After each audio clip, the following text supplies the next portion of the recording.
পারস্য উপসাগরে নীল পানিতে লুকিয়ে আছে পৃথিবীর সবচেয়ে বিপজ্জনক সামরিক মুখোমুখি অবস্থান। একদিকে ইরানের ৩,০০০-এরও বেশি ব্যালিস্টিক মিসাইল, যেগুলো মাত্র ১২ দিনের যুদ্ধে ইসরায়েলের আয়রন ডোম ভেদ করে গেছে। অন্যদিকে আমেরিকার ১১টি পারমাণবিক চালিত বিমানবাহী রণতরী, যাদের প্রতিটি একটি ভাসমান শহরের সমান শক্তিশালী।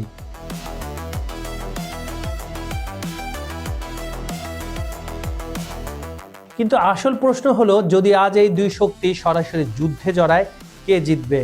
ইরানের ঝাঁক আক্রমণ কৌশল কি আমেরিকার ইজিস প্রতিরক্ষা ব্যবস্থাকে ভাসিয়ে দিতে পারবে, নাকি পেন্টাগনের SM-3 ইন্টারসেপ্টর সব মিসাইল আকাশেই শেষ করে দেবে?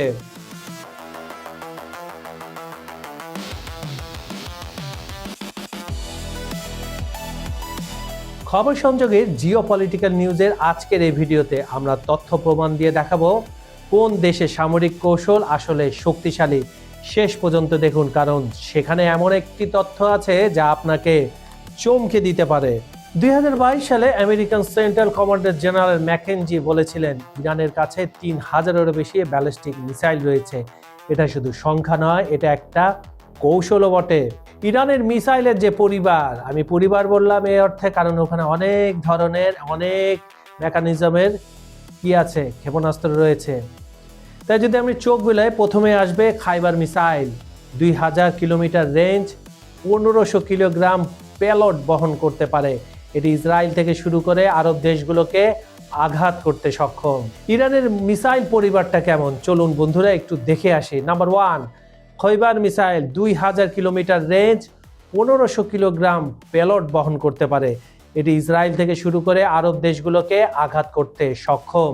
নাম্বার 2, সেজিল-2 সলিড ফুয়েল মিসাইল, যা মাত্র ১০ মিনিটে লঞ্চের জন্য প্রস্তুত হতে পারে।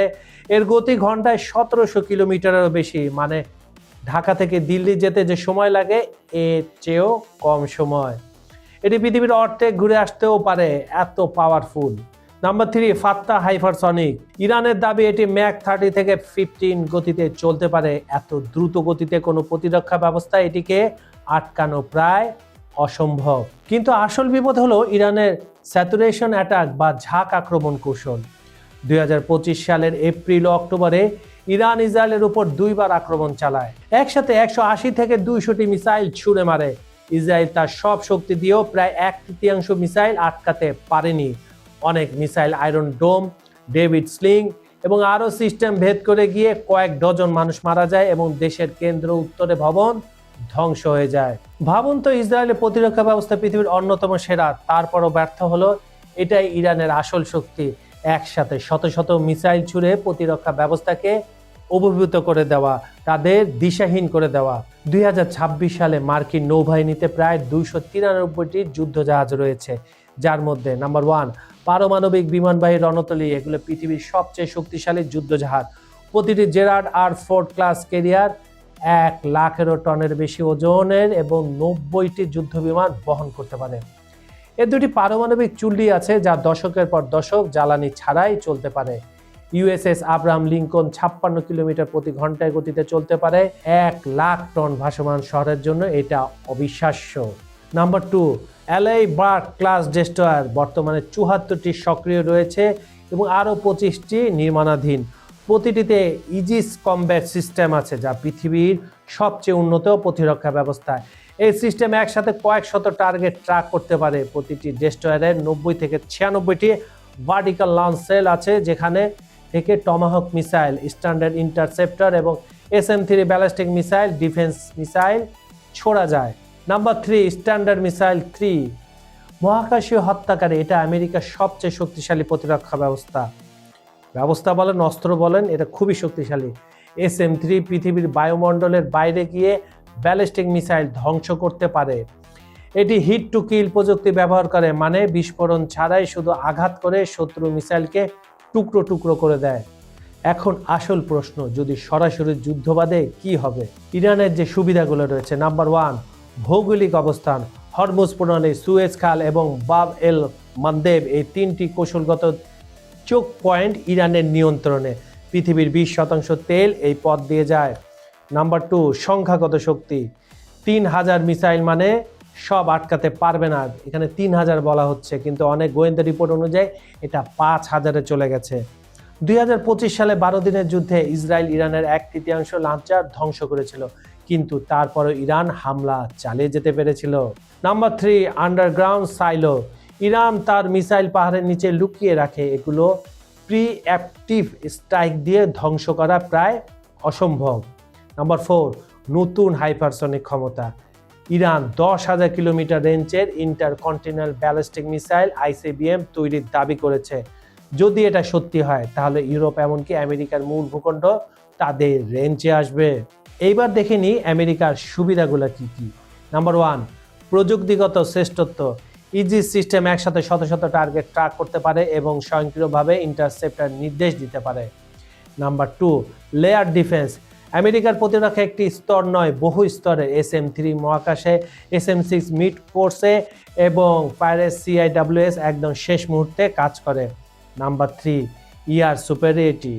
মার্কিন যুদ্ধজাহাজ থেকে F/A-18 সুপার হর্নেট এবং F-35B যুদ্ধবিমান উঠতে পারে।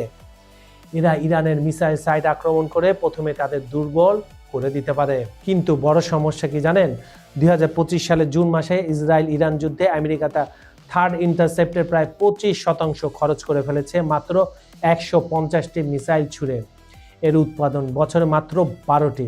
মানে ইরান যদি একসাথে 1000 খানেক মিসাইল ছুড়ে, আমেরিকার ইন্টারসেপ্ট শেষ হয়ে যাবে। 2024 সালে অক্টোবরে একদিনে আমেরিকা 1 বছরের সরবরাহের সমান ইন্টারসেপ্টার ব্যবহার করে ফেলেছিল। পারস্য উপসাগর একটি বিশেষ যুদ্ধক্ষেত্র। হরমুজ প্রণালী মাত্র 39 কিলোমিটার চওড়া। এখানে বড় বিমানবাহী রণতলী ম্যানুভার করা কঠিন। নাম্বার 2, ইরানের সোয়াম ট্যাকটিক্স। ইরানের নৌবাহিনী 100-এরও বেশি ছোট দ্রুতগামী নৌকা ব্যবহার করে, যা অ্যান্টিশিপ মিসাইল ও রকেট দিয়ে সজ্জিত।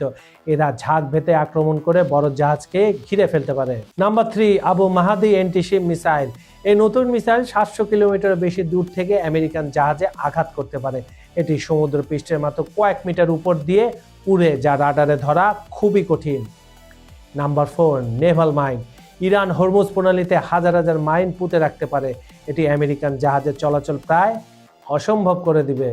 এখন দেখি এই বছর মানে 2026 সালে বাস্তবতা কি বলছে। USS Abraham Lincoln destroyer, cruiser এবং মিসাইল ডিফেন্স সিস্টেম মোতায়েন করা হয়েছে, কিন্তু ইরানও বসে নেই। 2025 সালের যুদ্ধের পরে ইরান আবারও 2000 ব্যালিস্টিক মিসাইল মজুত করেছে। চীন থেকে টন টন সোডিয়াম পারাকোলেট আমদানি করেছে, যা সলিড ফুয়েল তৈরির মূল উপাদান। তাহলে শেষ কথা কি? যদি সংখ্যা দিয়ে দেখেন, ইরানের 3000 বা তার চেয়ে বেশি মিসাইল বনাম আমেরিকার 293 যুদ্ধজাহাজ। যদি প্রযুক্তি দিয়ে দেখেন, আমেরিকার ইজিস সিস্টেম বনাম ইরানের ঝাঁক ঝাঁক আক্রমণ।